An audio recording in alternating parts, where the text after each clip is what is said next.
તોય અમે અહીંયા આવીને 2-3 થાંભલા લઈ જવાના છીએ. તો તમને પણ 5 થાંભલા મોકલાવું મારા વાલા. તો મિત્રો અત્યારે આપણે આવી ગઈ છે સાવજ સિમેન્ટ પ્રોડક્ટની મુલાકાતે. અહીંયા તમને પીઢિયા અને થાંભલીનો મેન્યુફેક્ચરિંગ બતાવવાનો છું. અને આનાથી બીજી પણ અવનવી વસ્તુઓ અહીંયા મેન્યુફેક્ચરિંગ થાય છે, જે આગળ તમને એને થોડાક સમયમાં જોવા મળશે. પણ અત્યારે અહીંયા પીઢિયા અને થાંભલા મેન્યુફેક્ચરિંગ થાય છે, તો એ યુનિટ તમને બતાવવાનો છું. અને અહીંયા A to Z તમારે જે ખેતર હોય એને પૂરું કહેવાય ને કે ફેન્સિંગ કરી આપવામાં આવશે.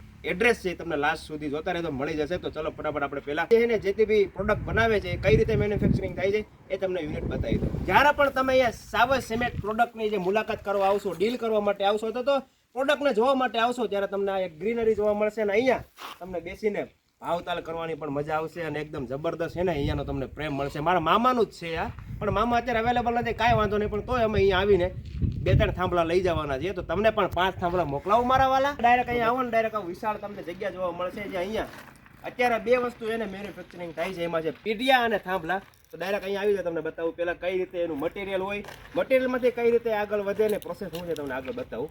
તો અહીંયા રેતી અને કપસી જોવા મળશે તમને. પાછળના જે ઢગલા દેખાય છે એ બેસ્ટ ક્વોલિટીની રેતી કપસી તમને અહીંયા જોવા મળશે. જે અહીંયા આવશો ને તો તમને ખબર પડશે. એનો ઉપયોગ કરી આગળ તમને પ્રોસેસ બતાવું ડાયરેક્ટ. તો અહીંયા જે રેતી અને કપસી દેખાઈ રહી છે એનો ઉપયોગ કરી આ મિલરની મદદથી મિક્સ કરવામાં આવે છે. મિક્સ કરી અને એમાં સિમેન્ટ અને બધું એડ કરી અને એક મિશ્રણ બનાવવામાં આવે. અને એ મિશ્રણ આ વસ્તુ તમે જોઈ શકો છો, આ અત્યારે ખાલી પડ્યું છે. આની અંદર છે ને થાંભલો, એટલે માની લો કે અહીંયા બી એક આ પીઠ દેખાય છે, એ ઊંચી કરી દેવામાં આવે. એ બધું આખું એક જ એ ટાઈપથી માળખું બનાવવામાં આવેલું છે. તમે જ્યારે મૂકશો ત્યારે ડાયરેક્ટ એ જ શેપમાં તમારો થાંભલો તૈયાર થઈ જશે.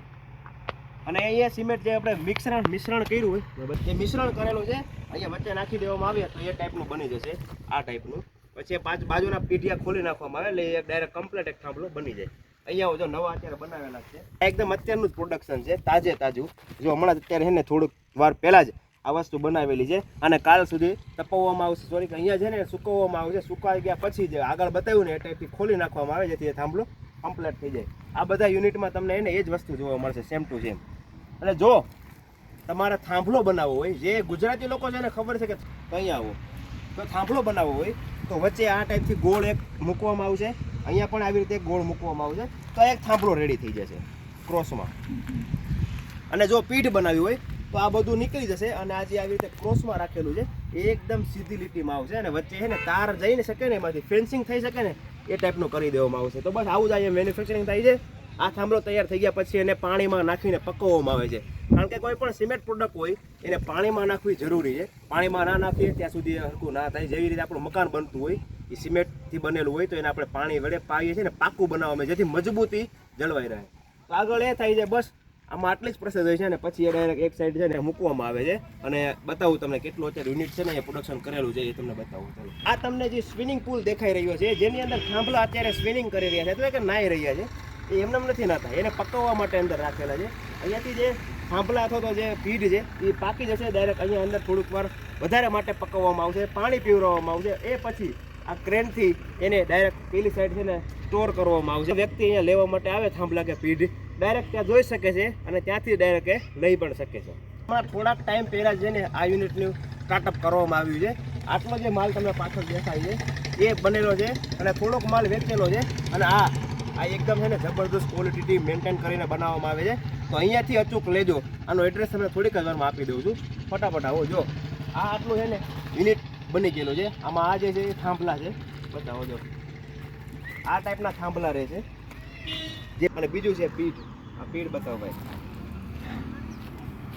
આની વચ્ચે કોઈ પેલું નથી હોતું. અહીંયાથી આપણે ફેન્સિંગ કરી શકીએ, તાર કાઢી શકીએ અને જે આપણી વાડી હોય એને ફરતે લગાવી શકીએ, એને એકદમ બોર્ડર બનાવી શકીએ જેથી આપણી ફસલ હોય, ફસલ એટલે કે કહેવાય ને પાક હોય એને નુકસાની ના થાય. કોઈ ભૂંડ કે કોઈ અંદર આવીને સુવર કોઈ પણ આવીને અંદર પાકને નુકસાની ના કરે એટલા માટે આ વાપરવામાં આવે છે. આ બનાવવાથી બી ગમે પણ વસ્તુ તમે ઉપયોગ કરી શકો. બસ આ જ હતું આ સાવજ સિમેન્ટ પ્રોડક્ટનું આ મેન્યુફેક્ચરિંગ પ્લાન્ટ. અહીંયા 2 વસ્તુ અત્યારે બને છે.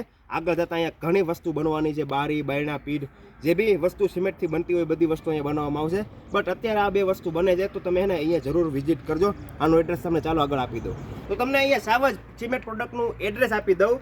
તો કુબા ગામ છે જે વિસાવદર તાલુકામાં આવે છે. તો કોઈ પણને તમારે પૂછી લેવાનું કે વિસાવદરથી આપણે કુબા જવું છે અથવા તો બગસરાથી કુબા આવવું છે, બે સાઈડથી આવી શકાય. તો કુબા રાવણી ગામ છે. તો વિસાવદરથી આવો તો વિસાવદર છે આવો તો કુબા ગામની એન્ટ્રી થાય એ પહેલાં તમને આ સિમેન્ટ પ્રોડક્ટનું જે આ મેન્યુફેક્ચરિંગ પ્લાન્ટ મળી જશે. અને કુબા પહેલાંથી આવો તો ગામ જ્યારે આપણે બહાર પાર કરીએ ત્યાં તમને મળી જશે. તો પાછળ અહીંયા છે ને બોર્ડ ઉપર બેનર ઉપર નંબર પણ દેખાય છે, કાંકરાલ રમણીકભાઈ. અને બાજુમાં આ નિશાની પાણીનો ટાંકો કુબા ગામનો. કોઈ પણ પ્રકારની સિમેન્ટ પ્રોડક્ટ જોતી હોય તો અચૂક આવજો, કારણ કે આ મારા મામાનું જ છે. મામાનું છે એટલે વખાણ નથી કરતો, જે સારું બેસ્ટ વસ્તુ હોય એના વખાણ અને કેવું કહીએ કે વખાણ કરવા જ જોઈએ. તો અહીંયા તમે એકવાર જરૂર આવજો. કોઈ પણ વસ્તુ તમારે જોતી હોય, તમારા વાડી તમારા ખેતરને મેન્યુફેક્ચરિંગ કરવું હોય, તમારા પાકને બચાવવું હોય, કોઈ ભૂંડ રોજથી ખાવા માટે, તો આ વસ્તુ કરાવી લેવી જરૂરી છે.